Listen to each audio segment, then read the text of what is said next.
नमस्कार। साहित्यिकी कार्यक्रम में आपका स्वागत है।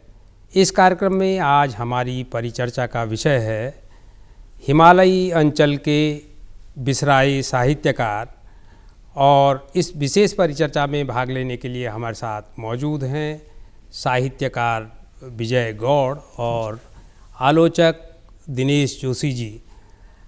गौड़ जी और जोशी जी, आप दोनों का इस परिचर्चा में स्वागत है, अभिनंदन है। बातचीत की शुरुआत विजय जी मैं आपसे करता हूं, और आपसे मेरा पहला सवाल यही है कि हिमालयी अंचल के हमारे वो कौन से साहित्यकार हैं जिनकी आप चर्चा करना चाहेंगे, जिनमें बहुत संभावनाएं थी लेकिन जो बिसराए गए हैं किन्हीं वजहों से। हिमालय अंचल की जब हम बात कर रहे हैं जी, तो बहुत सारे नाम हमारे सामने जहन में आते हैं, लेकिन जी, वो जितने भी नाम हमारे जहन में आते हैं, यदि अगर हम उन्हें उन नामों के ऊपर ध्यान दें तो वो इसलिए आए क्योंकि आलोचकों ने उनको सामने लाए। जी, लेकिन बहुत से रचनाकार ऐसे हैं जो अपने लेखन से ही नहीं, अपनी भाषा, अपने कथ्य और अपनी चेतना से एक अलग विस्तार पाते थे आंचलिक साहित्य के अंदर। जी, लेकिन वो छूटे। जी, जैसे कुछ नाम अगर यदि हम एकदम तत्काल यदि लेना चाहूँ जी, तो दयानंद अनंत का नाम आता है। जी, बहुत महत्वपूर्ण नाम है। जी, रमा प्रसाद घिल्डियाल पहाड़ी का नाम आता है। जी, मोहन थपलियाल जी का नाम याद आता है। जी, यमुना दत्त वैष्णव अशोक का नाम याद आता है। राधा कृष्ण कुकरेती जी का नाम याद आता है। जी, एक देहरादून में एक रचनाकार हुए विवेक मोहन, अच्छा, उनका नाम याद आता है। जी, और उससे पहले अगर यदि देखें तो देशबंधु एक कथाकार हुए, युवा कथाकार, असमय वो चले गए थे। जी, तो इस तरह से ये कुछ ऐसे रचनाकार हैं जिनकी रचनाएं अपने समय को पूरी तरीके से रेखांकित करती रही हैं, और न सिर्फ रेखांकित करती रही हैं, जी, खासतौर पर यदि मैं दो रचनाकारों की यहाँ फिर से बात करना चाहूँ अगर एक बार, जी, कि रमा प्रसाद घिल्डियाल पहाड़ी, जी, वो इतने महत्वपूर्ण रचनाकार रहे, और ख़ास तौर पर वो जो हिंदी साहित्य का जो व्यापक दायरा रहा उसके बीच में चहलकदमी करते हुए रहे, फिर भी वे पूरी चर्चा से यदि नदारत हैं तो मुझे लगता है कि हमें इस पर बात करनी चाहिए। क्या बात है। कि वो क्यों नदारत रहे, सिर्फ इसलिए नहीं कि कौन कौन है, बात इस पे होनी चाहिए कि वो नदारत क्यों रहे, वो कौन सी वजह थी, वो क्या कारण थे कि वो हिंदी की जो मुख्यधारा की जो चर्चा है उसमें उनको एकदम से किनारे रखा हुआ है। जी, विजय जी, जिस तरफ मैं थोड़ा इंटरप्ट करके जोशी जी के पास यही जानने के लिए जा रहा हूँ, जिस तरफ आप इशारा कर रहे हैं कि कुछ हमारे साहित्यकार ऐसे हैं जिनमें असीम संभावनाएं थी लेकिन किन्हीं वजहों से वो चर्चा में नहीं आ पाए या साहित्य पटल पर उस तरह से स्थापित नहीं हो पाए। दिनेश जोशी जी, मैं विजय जी के पास दोबारा जाऊं, उससे पहले मैं आपसे ये जानना चाहता हूं कि क्या वजह है कि एक साहित्यकार में इतनी संभावनाएं होती हैं और फिर भी वो उस समय का जो समकालीन साहित्य पटल है उस पर उस रूप में शामिल नहीं हो पाता, उस रूप में अंकित नहीं हो पाता। क्या वजह है? जो वजह है वो अनायास हो जाता है या इरादतन कुछ इस तरह का होता है? बहुत सही प्रश्न आपने किया नौटियाल जी, क्योंकि विषय है कि बिसराए हुए साहित्यकार हिमालयी साहित्य के, हिमालयी अंचल के। जी, तो रमा प्रसाद घिल्डियाल जी का जिक्र आया। जी, रमा प्रसाद घिल्डियाल जी बहुत महत्वपूर्ण रचनाकार हैं, बहुत विपुल साहित्य उन्होंने लिखा है, और वो आज के नहीं, मतलब सन 1927 और 30 में जब प्रेमचंद और ये लोग कहानियां लिख रहे थे, बिल्कुल उस समय के रचनाकार हैं। जी, प्रेमचंद ने उनकी तारीफ की, उनकी कहानी, कोई अधूरा चित्र कहानी प्रकाशित हुई माधुरी में, माधुरी उस समय की पत्रिका है, माधुरी पत्रिका में प्रकाशित हुई, तो प्रेमचंद जी ने उस कहानी की तारीफ करके रमा प्रसाद घिल्डियाल जी की मतलब प्रशंसा की कि आप अब गल्प में आप भी एक हस्ताक्षर है। क्या बात है। ये तब की बात है जी। तो 1927 से जो आदमी रचनाकार हैं जो लिख रहे हैं, वो तो इलाचंद जोशी और सुमित्रानंद पंत के जमाने की बात है, उससे उस दौर उससे भी पहले की बात क्यों समझी जी। वो इलाहाबाद में स्थापित रहे, इन्हीं के साथ रमा प्रसाद घिल्डियाल जी का बड़ा नाम है। उन्होंने मेरे ख्याल में 19-20 तो उनके कहानी संग्रह हैं जी। कई उनके उपन्यास है, बहुत विपुल साहित्य उन्होंने लिखा है जी। लेकिन उनकी चर्चा मुख्य धारा में नहीं है जी। अब ये क्यों नहीं है, ये इसकी आपने चर्चा की कि क्यों नहीं है। तो क्योंकि साहित्य में खेमेबंदी आज भी है और खेमेबंदी तब भी रही होगी। तो ये खेमेबंदी या जिसको आजकल गुटबाजी या गिरोह भी कह सकते हैं, आजकल गिरोह कहने लगे लोग, हालांकि वो गिरोह शब्द उतना वो नहीं है, लेकिन एक गुटबंदी, वैचारिक गुटबंदी भी होती है। एक वैचारिक खांचे होते हैं, तो उन वैचारिक खांचों के अनुसार साहित्य बढ़ता चला गया। अब जो लोग उन खांचों में नहीं रहे, जो उस खेमे में नहीं रहे, वो एक तरह से क्योंकि उनके चाहने वाले या एक खेमाबंदी जो होती है या वो जो वैचारिक गुट हैं, वो उन्होंने उनके चर्चा नहीं की, उनको आपस में विमर्श में नहीं लाए, तो वो एक तरह से वो उपेक्षित हो गए जी। तो घिल्डियाल जी का तो बहुत विपुल साहित्य है, हम लोगों ने तो खैर उतना नहीं पढ़ा है, लेकिन किसी जमाने में घिल्डियाल जी का नाम आज से नहीं, पता नहीं कब से हम लोग जो है रमा प्रसाद घिल्डियाल पहाड़ी यहाँ देहरादून में कार्यक्रम भी हुआ था जी। जब उनकी देहांत की बात यहाँ उनका कार्यक्रम हुआ तब और चर्चा में आए, लेकिन अब समय है और इसराइल साहित्यकारों को हम लोग स्मरण कर सकते हैं, उनकी साहित्य को पढ़ सकते हैं, ये एक मौका है जी। विजय गौड़ जी, जोशी जी जिस तरफ इशारा कर रहे हैं उस पर मैं आपकी समझ के हिसाब से क्या मोटा माटी आपको क्या लगता है कि केवल वैचारिक दृष्टिकोण से चीज़ों को परखते हुए ही इस तरह की उपेक्षा या वो होती है, या कोई और वजह भी है? नहीं, एक तो दो तीन चीज़ें हैं जी। एक बात जोशी जी जो कह रहे हैं, मैं उससे पूरी तरह सहमत नहीं हूँ। उसकी एक खास वजह यह है क्योंकि हिंदी में जो आलोचना है वो पेशेवराना नहीं है। अच्छा, बहुत महत्वपूर्ण बात आपने कही। जब वो पेशेवराना नहीं है तो आलोचक किसकी आलोचना करे जी? वो कहाँ से सारे साहित्य को एकजुट करे, अपने पास उस तक कैसे पहुँचे जी? वो उस तक पहुँचता नहीं है जी। पहुँचता किसका है? सिर्फ मित्रों का साहित्य पहुंचता है। तो स्वाभाविक है कि वो मित्रों की बात करेगा। जोशी जी उसे किसी अन्य अर्थ में कह रहे हैं जी। तो चूंकि हिंदी के अंदर, खाली आलोचना के अंदर नहीं, हिंदी के अंदर पेशेवराना नजरिया ही नहीं पैदा हुआ आज तक जी। एक वजह तो ये रही जी। दूसरी वजह, जो खास वजह मुझे दिखती है कि ये पेशेवराना नजरिया नहीं था, लेकिन रमा प्रसाद घिल्डियाल पहाड़ी जैसा भी जोशी जी कह रहे, इतने लंबे समय से लिख रहे थे और सारे सक्रिय रचनाकारों के बीच में मौजूद थे जी। तो वो फिर भी अगर चर्चा से छूट जाते हैं या दयानंद अनंत चर्चा से छूट जाते हैं, तो मुझको फिर थोड़ा सा ये लगता है कि थोड़ा हमें और थोड़ा गंभीरता से सोचने की जरूरत है कि वो क्या कारण हुआ होगा जी। फिर हमें हिंदी की आलोचना के स्वरूप को देखना होगा कि वो किस तरीके की चीज़ों को स्थापित करती रही है, या हम किस तरीके की चीज़ों से प्रभावित रहे हैं, रचना में किस तरीके की चीज़ों को हमने महत्व दिया है जी। तो मोटे तौर पर जो मुझे दिखाई देता है उसमें हुआ ये है कि जो संवेदना को जागृत करती हुई रचनाएं हैं जी, उन रचनाओं को ज्यादा महत्व दिया गया। ओके, आप प्रेमचंद के पूरे साहित्य को देखें जी, आप अभी तक के हमारे अपने आसपास के साहित्य को देखें, आप अपनी रचनाएं, मेरी रचनाएं, इन सबकी जिनकी रचनाओं को भी देखें, तो जो संवेदना को जागृत करती हुई रचनाएं हैं, उन रचनाओं को लोग बार बार जिक्र करते हैं।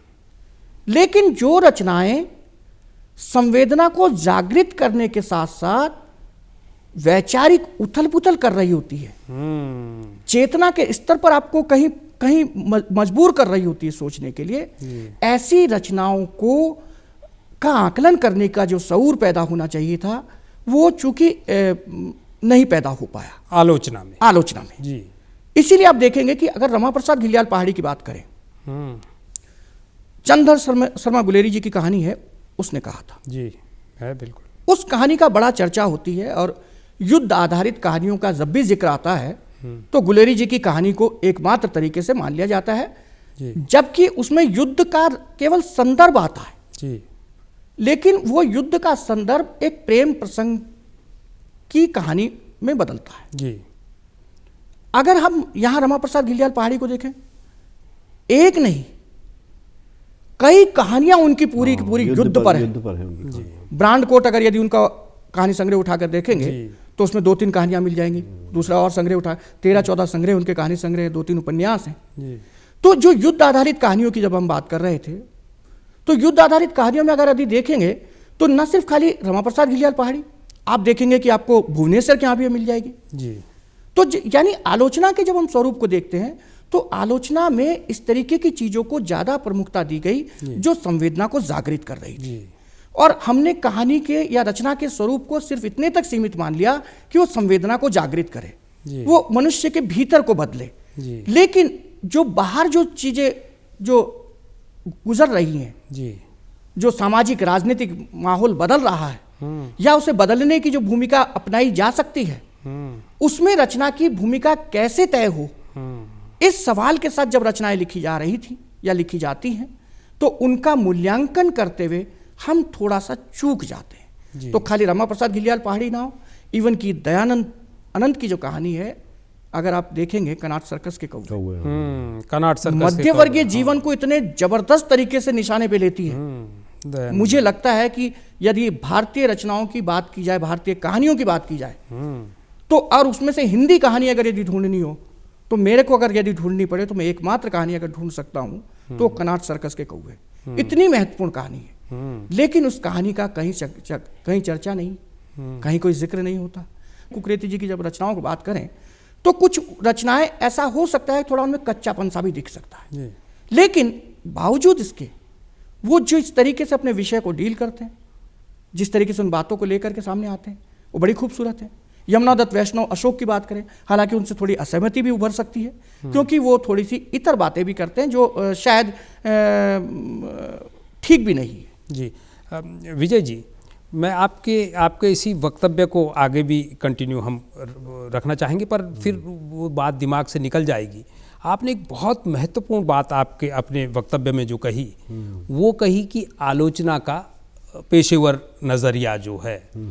जोशी जी, इस पर आपको क्या कहना है कि क्या आलोचना का कोई खास पेशेवर एक प्रोफेशनलिज्म उसमें होता है, और हिंदी में अगर वो कम है तो कितना कम है? और उसके बाद आपके जवाब के बाद इसी आपके वक्तव्य के इसी उस पे मैं विजय जी के पास विजय जी की बात ठीक है कि आलोचना का वो है, लेकिन आलोचना अपने समय के अनुसार परिवर्तित होती रहती जी। रामचंद्र शुक्ल आलोचक थे, डॉक्टर नागेंद्र आलोचक थे किसी जमाने में, उसके बाद नामवंत सिंह आलोचक आ गए। तो भाई ये तो समय के परिवर्तन हो रहा है। विजय भाई कह रहे हैं कि जो है जो संवेदनाजनक जो कहानियां हैं या उनका वो हुआ, उनको ज्यादा वो किया गया, हाईलाइट किया गया।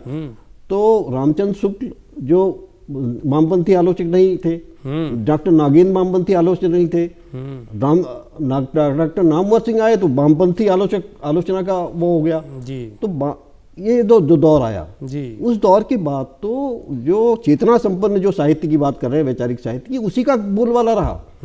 वहां पर मेरा भी इनसे मतभेद है जी जी। उसका बोलबाला तो डॉक्टर नामवर सिंह और ये वामपंथी साहित्य पिछले 30-40 दशक से जो वामपंथी आलोचना और चेतना संपन्नता, वैचारिकता, इसको लेकर जो रचनाओं में ढूंढ हुई, जो खोज हुई, उसका ज्यादा प्रचलन रहा इस दौरान। उससे पूर्व में 30-40 वर्ष से पूर्व जब रामचंद्र शुक्ल, डॉक्टर नागेंद्र और ये सब बड़े बड़े रचनाकार थे या आलोचक थे, उस समय उस तरह की भूमिका की। लेकिन जो हमारे घिल्डियाल जी हैं, घिल्डियाल जी तो तब के साहित्यकार हैं जब रामचंद्र शुक्ल थे जी जी, जब डॉक्टर नागेंद्र थे, उन्होंने क्यों नहीं जिक्र किया? उन्होंने विषय तो ये बड़ा सवाल है, ये बड़ा मतलब इस पर चर्चा होनी चाहिए, महत्वपूर्ण। लेकिन जोशी जी, आप मैं वही इसीलिए आपसे मैंने ये काउंटर सवाल इसीलिए किया।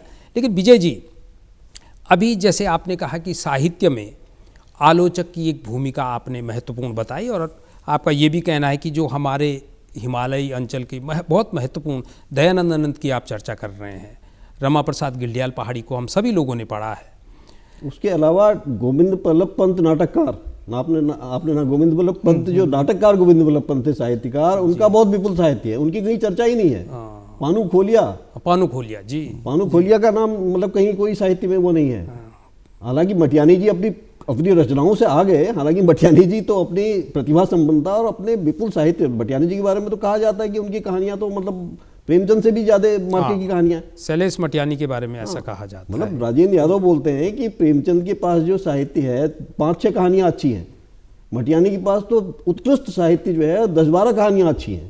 प्रेमचंद के पास अगर 5-6 कहानियां उत्कृष्ट तरह की हैं तो मटियानी के पास 10-12 कहानियां हैं जी। लेकिन जी, तो जो मटियानी जी चूंकि अपनी प्रतिभा थी, उनकी कहानियां थी, वो फिर भी चर्चा में हैं, लेकिन उस चर्चा में नहीं है जो जोशी जी का ये कहना है कि एक दौर था जब संवेदना को प्रमुखता दी गई, उसके बाद जिसमें आप डॉक्टर नामवर सिंह का नाम ले रहे हैं कि एक पूरा एक उस समय वैचारिक पक्ष को साहित्य में ज़्यादा महत्वपूर्ण मानते हुए आपने स्थापित किया।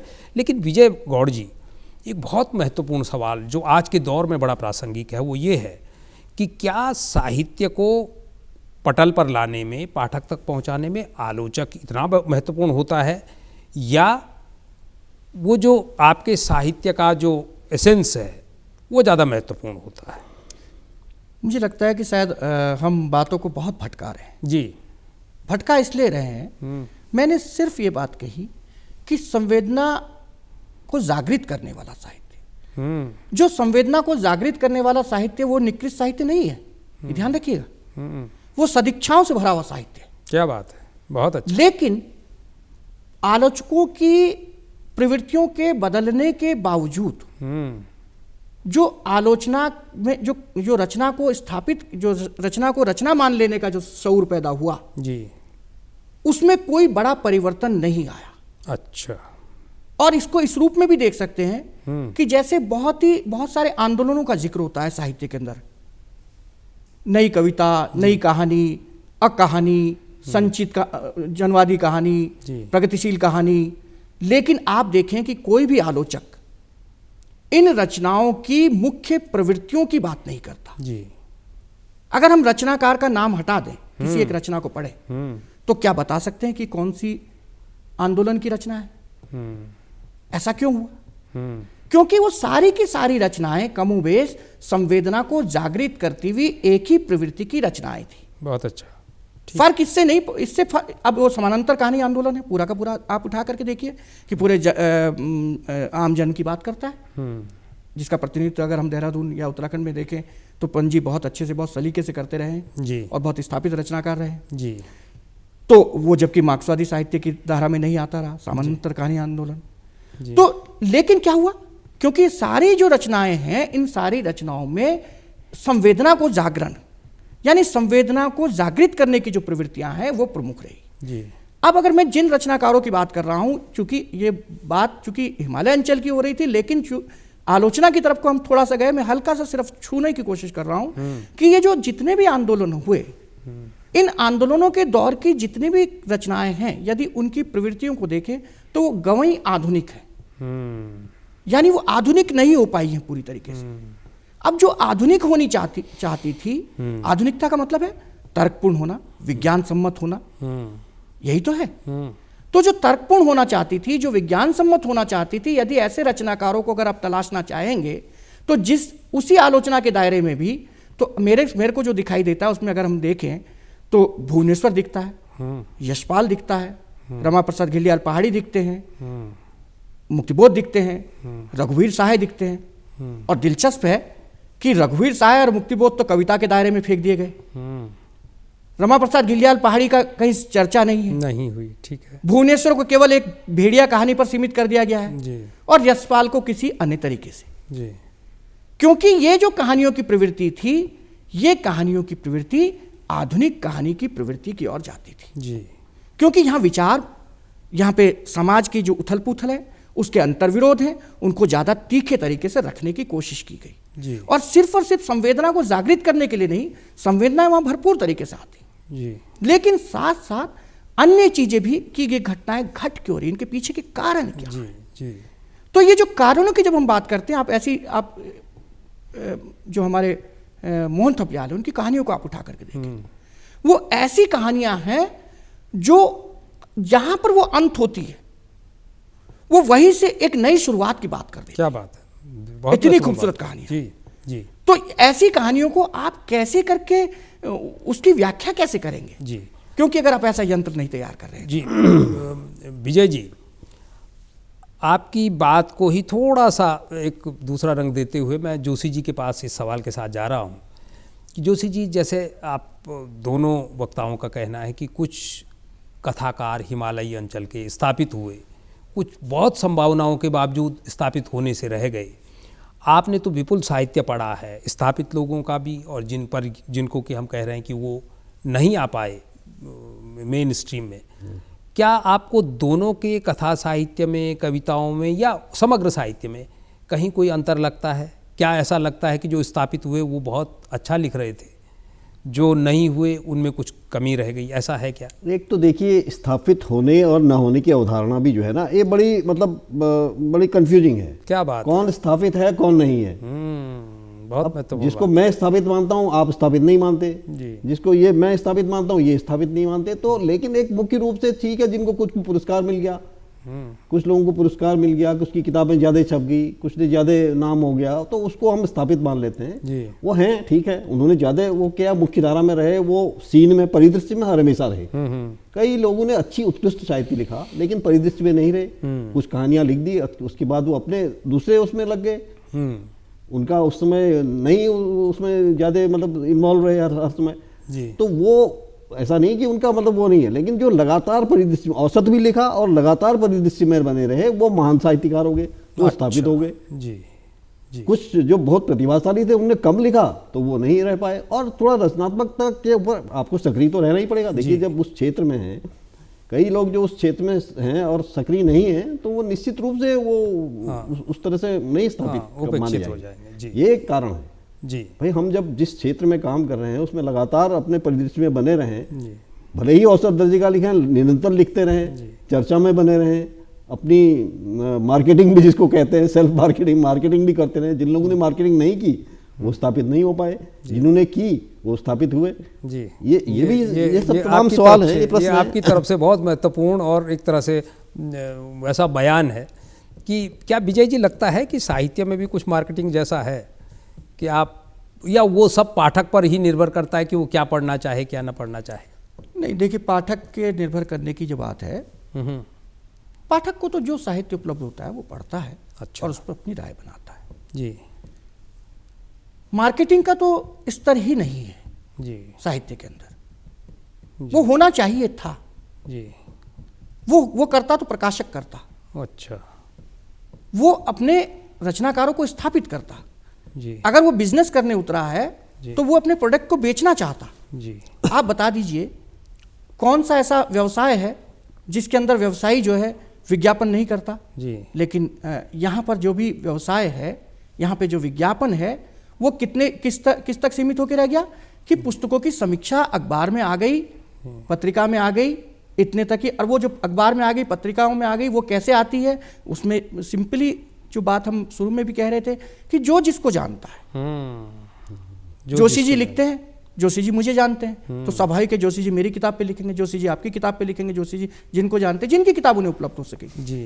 क्योंकि जोशी जी को अगर यदि मेहनताना दे रहा होता वो अखबार या पत्रिका, तो स्वाभाविक है जोशी जी जो नई किताबें आ रही हैं, बाजार के अंदर मौजूद हैं, उनको खरीदते और एक बेहतर साहित्य की बात करते जी। लेकिन ऐसा नहीं हुआ जी। तो जो जिसको बाजार की जिसकी बात कह रहे, जो थोड़ी बहुत एक किसी भी रचनाकार की इच्छा तो होती है कि जो कुछ वो लिख रहा है वो उसको पाठक, ज्यादातर पाठकों तक पहुंचे। इसमें क्या हुआ है कि बहुत सारे रचनाकारों ने, चूंकि आज तकनीक थोड़ी सी बदली है, अपनी चीजों को ज्यादा से ज्यादा पाठकों तक देने की कोशिश की है इंटरनेट और दूसरे माध्यमों से। तो मैं नहीं सोचता कि इसे हम किसी मार्केटिंग या सेल्फ प्रमोशन की तरीके से देखने लगे। बहुत महत्वपूर्ण बात विजय जी आप कह रहे हैं, ये जो आपने आज के दौर की चर्चा की, और इस दौर में जो सोशल मीडिया के जरिए हमारे पास साहित्य आ रहा है। दिनेश जोशी जी, आप तो इस पर सोशल मीडिया पर बहुत बारीक नज़र रखते हैं, और ये जो हमारी आज की चर्चा है कि भाई कुछ लोग उपेक्षित हो जाते हैं,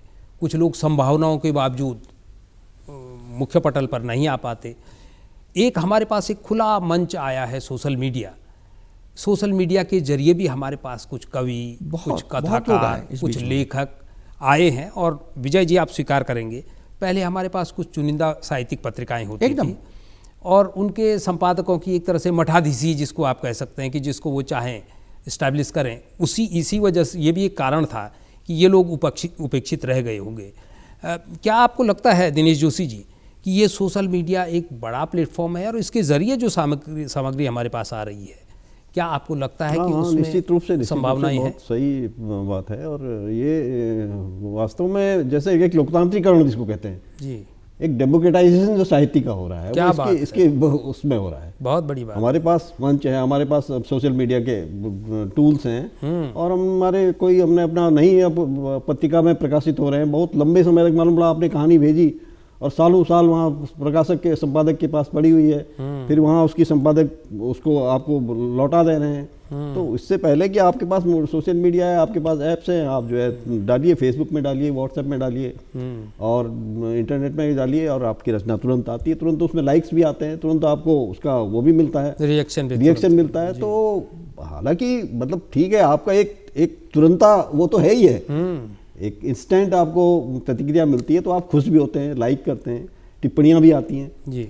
तो लाइकिंग वाला जो वो है, वो तो लाइक का तो कोई बहुत ज़्यादा वो नहीं है, लेकिन टिप्पणियां अगर आ रही हैं, वैचारिक टिप्पणियां आ रही हैं, अच्छी टिप्पणियां आ रही हैं रचना पे, तो रचनाकार को प्रोत्साहन मिलता है और उससे तमाम उसकी रचना जाती है लोगों तक, व्यापक पाठक तक जाती है।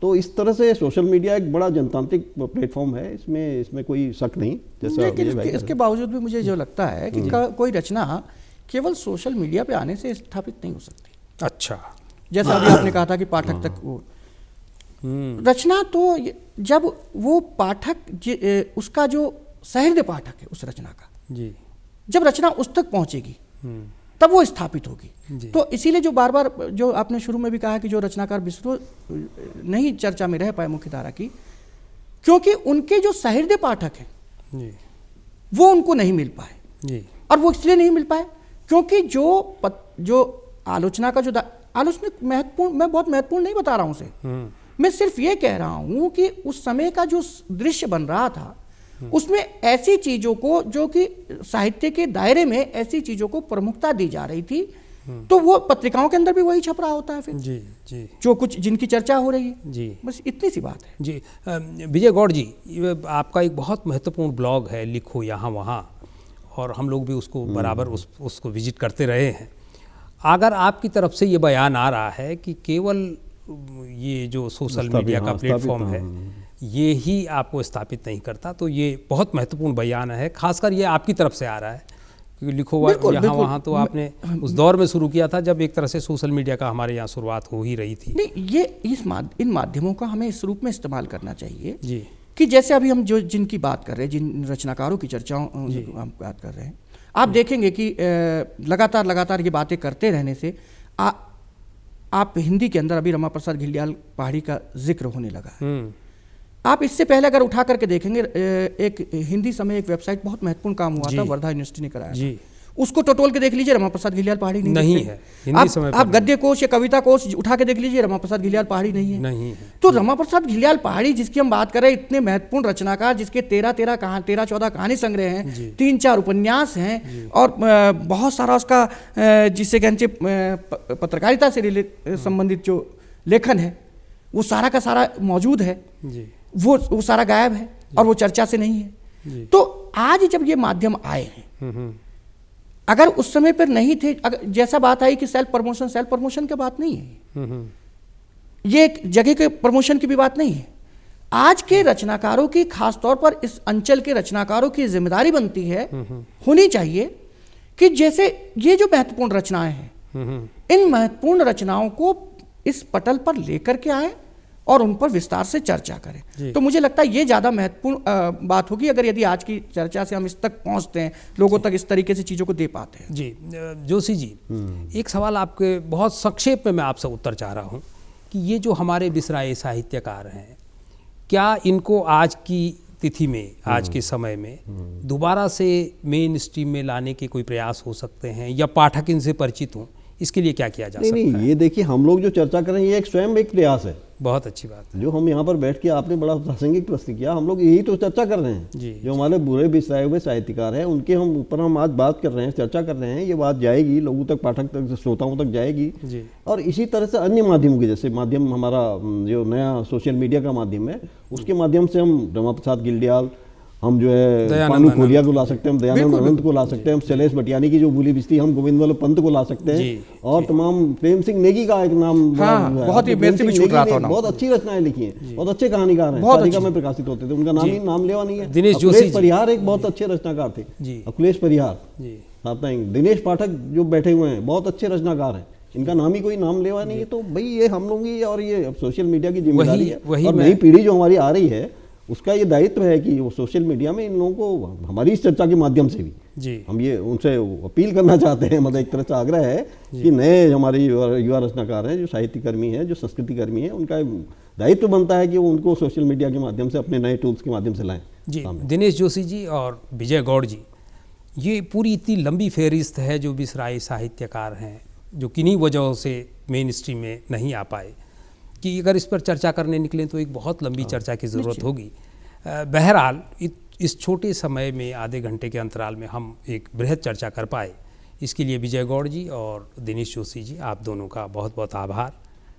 ये थी हमारी आज की साहित्यिकी। अगली बार फिर किसी नए विषय के साथ कुछ नए मेहमानों को लेकर आपके बीच आएंगे। तब तक के लिए इजाज़त दीजिए। नमस्कार।